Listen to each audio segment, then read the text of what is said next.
Dadi wong musuhe akeh lah nak lomo, bahkan nglomani musuhe mesti dadekno disenengi. Wa bukhluhu utawi medhite rajul. Wa bukhluhu te medhite rajul yubghiduhu iku iso gedhek apa bukhluhu hu ing rajul. Auladi maring anak-anake rajul. Dadi wong nak medhit anake apa gedheng. Ning tanggane diservis mbek wong tuane. Gak diservis akhire luwih seneng apa? Tanggane. Nyileh sepeda motor wae bapake ora oleh, malah akhire nyileh kancane. Akhire ra utang jasa mbek bapake, utang jasa mbek wong tuane. Kulo nu cerita elek banget, ora terima elek-elek banget. Ada orang soleh, menawa ya rada goblok. Mestine ya goblok. Wong soleh iku saking fanatike anak, didik anak ora oleh numpak sepeda motor, ora oleh nyetel TV. Sing cerita wong soleh iku tuwek sepuh-sepuh mati nu sowan kula, mbek nangis. Anak iku ilang katut Tangerang ning di pokoke irang. Gara-garane iku pertama cah iku iso numpak sepeda motor ya disilai kancane. Roh rasane ndelok TV ya disilai tanggane. Akhire nyuwun sewu tangga iki lala rapati salat ngejak anake wong saleh iki merantau ning Jakarta. Akhire lam yusolli, katut ra salat. Iku nangis. Nangis iku siji nangisi anake, nomor loro nangisi tobat. Tobat getun kula riyen mbek Ki Nur Salim iku Gus rapati cocok. Perkarane ambek anak kok longgar, ambek jenengan ya rapati cocok mbek anak longgar. Saiki kula anak. Dadi kula niku tobat njaluk sepura wis kadung ra disepuro jenengan wis kliwat ta ngene. Mergo terus tak omongi, bapak kula niku luwih di perhitungan timbang jenengan. Jadi tadi ya bener anak rapati oleh delok TV ku apik, tapi probleme ketika kamu terlalu melarang, iki marsale bocah. Bocah ketika terlalu dilarang ndelok ning tangga. Ya nek ndelok ning tangga tok ora masalah, tapi ngrasa utang jasane. Sing dadi masalah kan ngrasa utang. Nah, ketika ngrasa utang jasa, artinya kan keinginan tangga iki luwih dituruti tinimbang bapak. Ya nek tanggane saleh, nek ora. Utawa nak terus nyimpul ngene, ternyata kelangkaane wong salat mbek sing ra salat apa sing ra salat apa sing ra salat iku lomo, sing salat medhe. Nak nganti kesimpulane ngono piye? Oh parah kan, ternyata prilakune wong ra salat luwih apik timbang sing salat. Fa inna hadzal musolli sing salat iki bakhil, sing ra salat lomo. Mulane nek ana kiai medhit ku kiai aneh.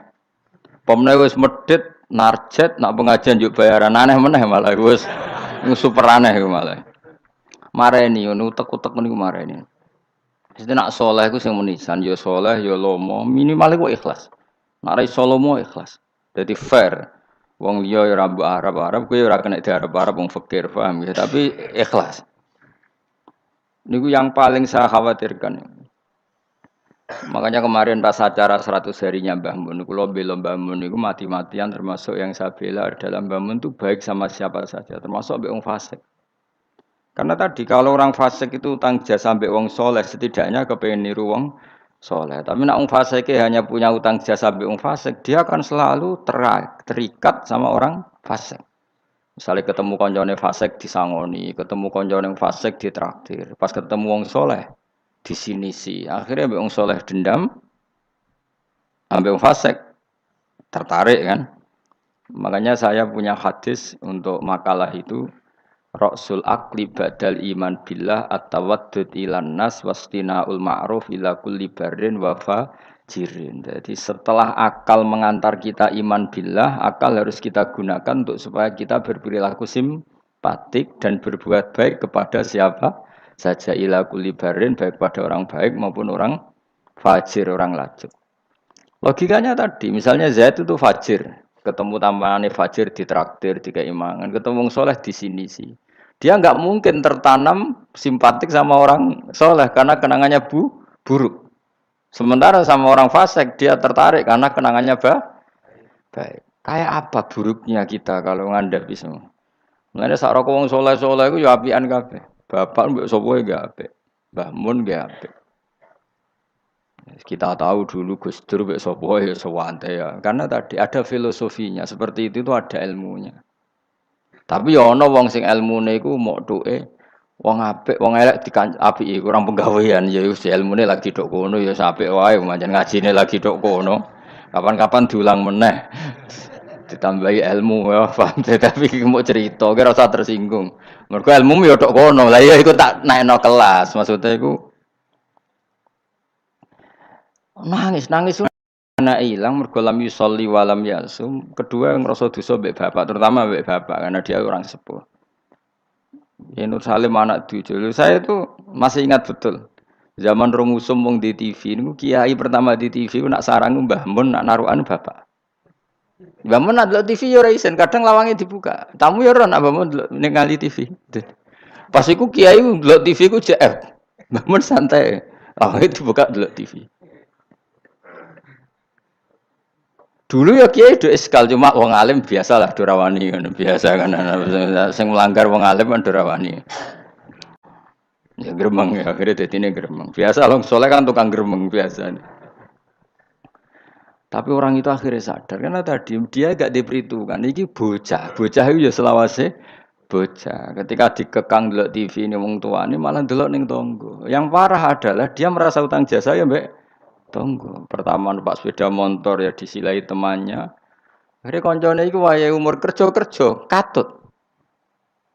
Karena di rumahnya dia koyo neraka, ora tau dikek dhuwit seblak ikon ngaji. Servisnya kurang kok. Perintah banyak. Wong tentara wis digaji.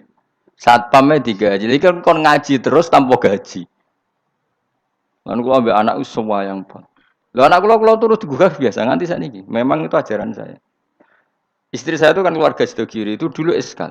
Zaman Bihaji Alid Hasan itu anggar badhe juk dhuwit kula turulah digugah. Memang saya perintahkan.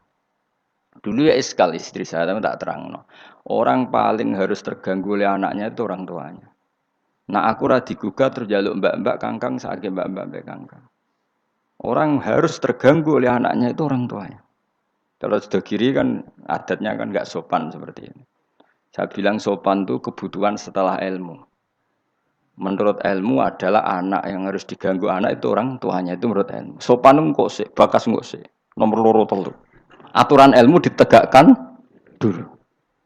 Bahwa jadi korban anak harus orang tuanya. Ketika anak ingin uang harus orang tuanya yang jadi korban. Jangan orang itu ilmu.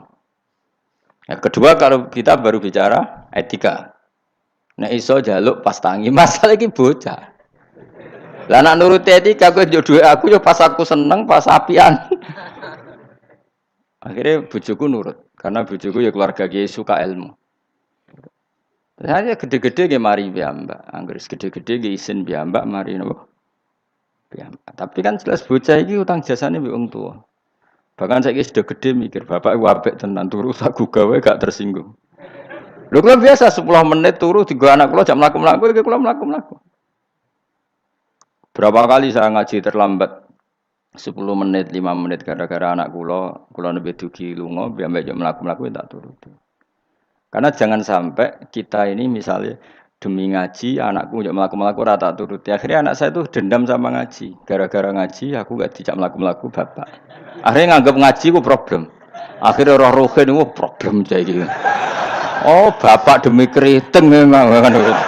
Ra Mustofa demi jenggot kan itu. Kan panjang. Akhirnya roh rai-rai iki rai trauma kan. Nah, itu kan gak bagus. Tapi nak tetap melaku-melaku, nggak wes berpas melaku-melaku tetap ngaji. Anak itu punya kesimpulan ternyata saya masih nomor 1. Keriting nomor 2. Keritingnya ya maklumi nak waras. Umpamanya aku ora anake kan. Makanya saya itu dugaan saya, kenapa Rasulullah ketika beliau sujud, Hasan Husain ini menganggap Rasulullah tiga jaran-jaranan. Cara Jawa tiga apa? Terus Rasulullah ditumpaki mbek Hasan, sing masyhur itu Hasan. Ya tentu Hasan Husain tapi sing ning riwayat itu Hasan. Iku Rasulullah lama sekali sujud. Sampai sahabat itu karena saking dekatnya wahyu, zaman itu cara berpikir ahadasa fihi syai'un atau ahadasa fin nabi syai'un. Apa nabi ada wahyu baru sehingga sujud selama itu. Jadi sahabat belingu ya penting. Akhirnya orang sing enggak ya rugen-rugen niku udah enggak. Mergo sujudnya enggak wajar apa? Kan nabi kan tentu istiqomah. Biasanya 2 menit ya 2 menit, biasanya 1 menit. Ini kok sampai 5 menit semua. Akhirnya sahabat sing gak terima ndang. Iki ada wahyu baru bahwa aturan sujud harus selama itu. Doang. Jebule ono Hasan. Oh, iki to perkarane. Tapi baru kayak sahabat beling iki ono riwayate. Cara dekne ra nginceng.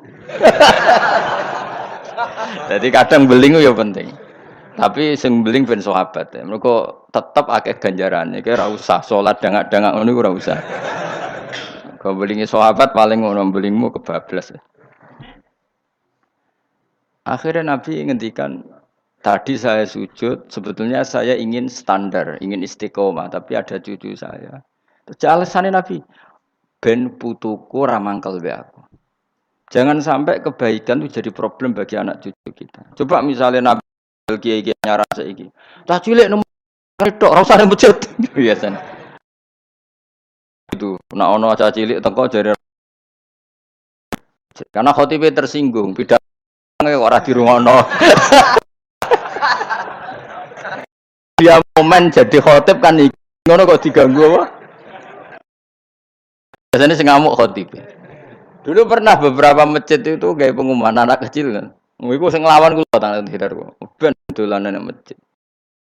Dolanan germa malah kowe sampe bingung. Ngrame ya gak ganggu khotbah. Gak penting syarat rukun.